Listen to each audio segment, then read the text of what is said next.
How's it going, troops? Jordan here, back again with another Battlefield 2042 video. And in this video I'm going to give you guys my kind of final thoughts before launch of Battlefield 2042, what I'm excited about with the game and what I'm pretty much concerned about, because there are some concerns I do have with this game and I'm going to be laying that all out in this video. Now, I've kind of talked and discussed about this in my live streams and also on Twitter and also in my Discord, which, by the way, if you're not in my Discord, then I'll put a link in the description below so you can go and check it out and see what we all get up to in the server.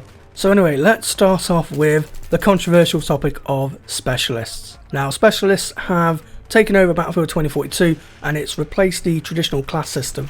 And I know that a lot of people are very annoyed about this, and there are good reasons why.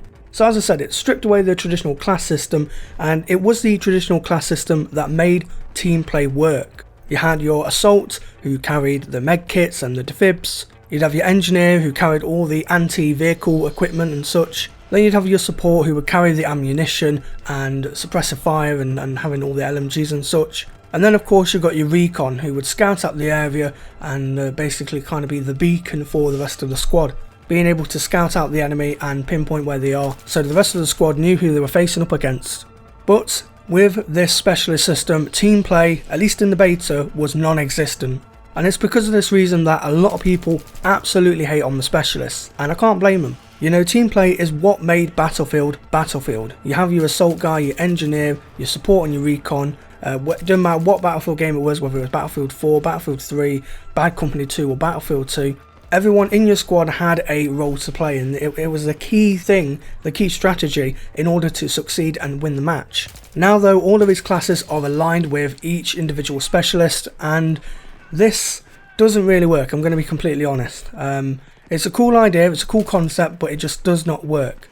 I do feel like the characters alone work with 2042 and it fits in with the setting. I mean, I honestly can't imagine 2042 without the specialists. But their locked abilities and gadgets just don't fit with this, and it just makes it so annoying. And I'll give some examples. So you got Jisoo with her wall hack. Now this is a concern among the community.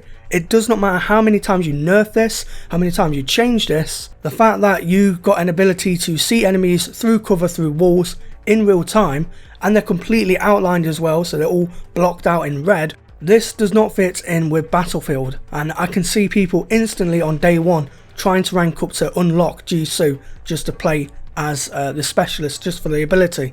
In all honesty, Jisoo could do with a different gadget or a different ability, something else. Just having a wall hack, being able to see enemies through walls, I think it's just a bit too OP. Now moving on to Navin Rayo, or Ryo, I don't know how exactly you pronounce the surname there, but he has hacks, and his hacks do look quite cool. The way he kind of turns the little PDA, the animations itself look really cool. But the actual hacking abilities and such is absolutely pointless, and I'll tell you why. So first off, he can hack an enemy. So you're in the middle of a firefight, you see an enemy, you go and hack it. It takes about 3 or 4 seconds to do so, and then once he's hacked that enemy, he then has to either kill the enemy or wait for the enemy to die, and then once the enemy is dead, only then will it reveal in the nearby vicinity any other nearby enemies, and that will kind of be highlighted not just on the minimap but also throughout the world. Now you've got to bear in mind that this ability is only useful if there are enemies in your vicinity. But by the time you see the enemy, why the hell would you even try and hack the enemy? Why not just, I don't know, kill the enemy? You know what I mean? It doesn't make sense, it really don't. So, you know, the whole hacking animation thing is cool, but the actual ability itself is pointless, it really is. Then we've got Dozer. Now, I don't know who at DICE thought this was a good idea. This is clearly balanced. Okay, get ready for this one, guys. So Dozer specialist has a ballistic shield. Now this ballistic shield doesn't just protect him, it actually ricochets bullets off the shield, which means if you try and shoot at him, your bullets are going to redirect at you and you're going to die. So that's already a bit annoying in itself. So let's take a look at how else we can take this guy out. Maybe we can chuck a grenade, you know, try and nade him out. Yeah, that sounds like a good idea. Oh wait, you can't. He has explosive resistance, which means he takes half of the damage that a normal explosive would cause a player. So yes, you can't shoot at him because you'll basically be killing yourself, and you can't nade him out because he's got blast resistance. I mean, I love EA and DICE, I love them, but I love the devs there, but it's just, how does this get past QA? How does no one go, you know what, this seems a bit too good. How is anyone going to counter this specialist? It blows my mind, it really does. Then we move on to Sundance. Now, I'm not going to get into the whole non-binary stuff because that doesn't really bother me, and if it bothers you, guys, there's other things in life to worry about, so you just, I don't know, some people. But anyway, Sundance, so they have smart grenades. Now, I think Sundance, in my opinion, is my favourite specialist. I think they look awesome, but their smart grenades are going to be annoying as F. Not only do they have EMP grenades, but they have scatter grenades, and it's these scatter grenades that are going to kind of instantly take out your opponents. Now for you, that's pretty cool, you know, some free kills. But on the receiving end, that is going to be annoying, especially if you're trying to run away from them, and you know the blast just kills you anyway because they're smart grenades. Not to mention the flying lock-on grenade that took out that helicopter in the latest specialist trailer. Now granted, the helicopter was on low health, but a grenade that locks and tracks onto vehicles and there's no real escape, I don't know, that just seems a bit OTT in my opinion. And in my last example, I'm going to talk about Maria Falk. Now, she's obviously the medic of the specialist group, specialist squad, but again, you look at all the other abilities, the other gadgets of the other specialists, and you compare that to Maria Falk, her gadget and her traits is just pointless. She can revive people back to 100% health, which, you know, you think, no, well, that's some team play work, you know, people are helping out being the medic. But you look at the other equipment and the other abilities, like seeing through walls, hacking enemy players, having a ballistic shield with explosive resistance, it pales in comparison to this specialist, and I just think Maria Falk isn't going to be as popular as the other specialists. And I think that's going to be, just like with the beta, I think it's just going to be the same case when launch comes. So that's just a few examples of how the specialists just don't work, and how they can be annoying and cause an absolute chaotic disturbance within the Battlefield playing community, you know, trying to play the game, play team play, try and, you know, capture the objectives. And then you've got things like wall hacks to worry about, other hacking abilities, a guy who you can't kill, he's pretty much the Terminator at this point, someone who's got lock-on grenades, so it doesn't matter if you're hiding behind a corner, it's going to be just like what's that film, Wanted, except without not with the bullets, it's just going to be with the grenades. You know, it seems absolutely frustrating, and you know, on paper it does sound cool, but I think in gameplay terms it's not going to be well received, and we can already see that right now with you know, with the Battlefield community. Now I'm going to give specialists a chance for now, because I want to give the, you know, the guys at DICE the benefit of the doubt. Maybe they'll balance it, maybe they'll find a way to make these specialists work. And let's just be honest though, EA have only told DICE to do this purely because they want to sell skins. Let's just be honest. That is the only reason why specialists are in this game. But despite all that, I am going to give it a chance. And I think we all should give it a chance, at least for the first month. See what happens. Anyway, those are my thoughts on these specialists. Now, moving on now to weapons and customization. All the weapons do look and sound great, although I do wish some of the weapons had a bit more grit to it, like in Battlefield 3. The attachments in Battlefield 2042 for the weapons are quite similar to Battlefield 4, which is great because BF4 had a great variety in my opinion. And you unlock the attachments just like you did in BF3, and it's all about getting the kills. Now, the only thing I am a bit concerned about when it comes to weapons is the number of them at launch. From the legend himself, Temporal, who's basically data mined a lot of stuff on the Battlefield beta client, it doesn't seem like there's a lot of weapons that are going to be here at launch, and this kind of does have me a little bit concerned, because I was hoping we'd see a lot more, especially compared to previous modern day Battlefield titles like BF4 and BF3, even Battlefield 2. So hopefully we're going to see a lot more weapons. I know there's like this the new kind of like lever action rifle that we got to see in a recent gameplay trailer for Nvidia, so hopefully we're going to see a lot more weapons come launch. And not only that though, I do hope there's going to be plenty of camouflage patterns, because I love unlocking camouflages, I love putting camo on my gun, and hopefully there's going to be plenty of them for it. Now, moving on to vehicles. Vehicles do seem a lot more powerful than in previous games, and they might become annoying when you're trying to play as infantry and you're trying to capture the objectives and go after the enemy, and then all of a sudden out of nowhere in a building comes a massive tank with unlimited shells and a minigun and all sorts of abilities and gadgets attached to the vehicle. You know, I can definitely see this being quite annoying, and I'm glad they've kind of gone back to BF3 in the sense of, you know, vehicles now seem more prominent, but I do feel like now that there's more vehicles, because you know, since the beta, DICE have said that they've increased the number of vehicles on the maps, I do feel that this is going to be annoying when playing as infantry. And considering there isn't any modes like TDM and domination, you're only really subjected to playing all-out war, which has got what, conquest and breakthrough. Breakthrough might be different. Playing conquest though, that might be a little bit annoying. We'll have to wait and see on that one. Now, taking a look at Battlefield Portal.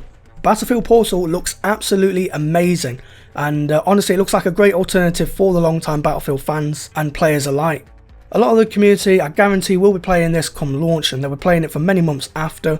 Just the idea itself and the concept is so cool. The fact you can mix and match weapons from different Battlefield eras, you can play on different maps, you can customize the game mode, you can make it so you're playing knives versus defibs, EOD bots versus Ranger Dog bots.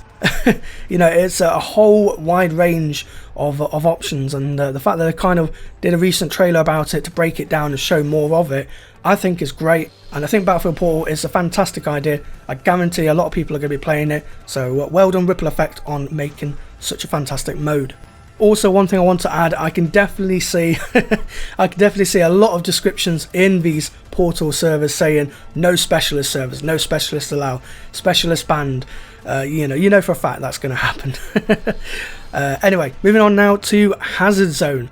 Now, the concept of Hazard Zone looks really cool, and it definitely emphasizes squad play and decision making. And I think this is a really awesome idea. It's basically similar to Battle Royale, not exactly like it, but it's similar to that with a mix of Tarkov.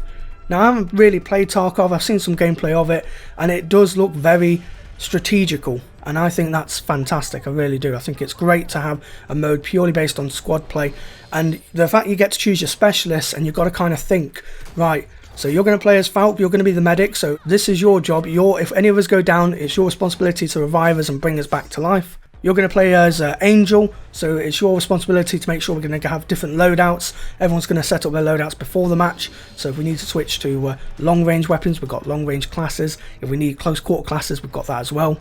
But yeah, I do think the idea of Hazard Zone is really cool, and you know, the fact it emphasises the squad play, I think that's something that I definitely think is lacking in Battlefield 2042, and hopefully Hazard Zone is going to be the answer to those squad play issues.